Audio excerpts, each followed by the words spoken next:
जिसे आशा का धातु भी कहते हैं। अगर बात करें विश्व के सबसे महंगे धातु की, तो सर्वप्रथम पर यही आएगा। अब आखिर ये इतना महंगा क्यों है?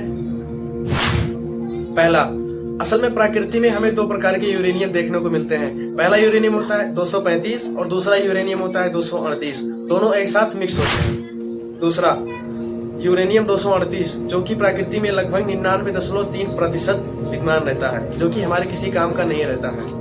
यानी कि यूरेनियम 235 जो कि हमारे काम का रहता है, वह सिर्फ 0.7% रहता है।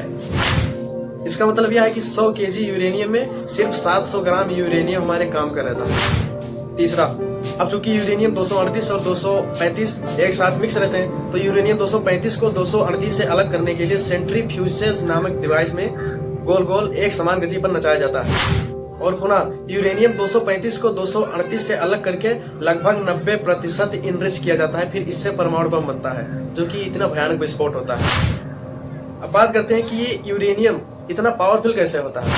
यूरेनियम 235 के 1 किलोग्राम की ऊर्जा कोयले के 27 लाख केजी ऊर्जा के बराबर होती है। अब आपने तो खुद इसके ताकत को पहचान लिया होगा। जब परमाणु विस्फोट होता है तो इससे लगभग 250 रोंटगन पे एक्सरेज निकलती हैं। अब 250 रोंटगन पे एक्सरे निकलती हैं, ये वैसे समझने में तो काफी जटिल है, लेकिन मैं आपको बताता हूँ। असल में डॉक्टर हमारी हड्डी का जब एक्सरे करते हैं तो वह 10 से नीचे रोंटगन पे करते हैं। जब वह 10 से नीचे पे एक्सरे करते हैं तो हमारी हड्डी कुछ इस प्रकार दिखती है। अब आप सोच कर देखिए कि 250 रोंज पे जब एक्सरे निकलती है तो उसके सामने हमारी क्या औकात है। परमाणु बम की सबसे खास बात यह है कि अगर इसे डायरेक्ट जमीन पर दागेंगे तो यह उतना ज्यादा विस्फोट नहीं कर पाएगा।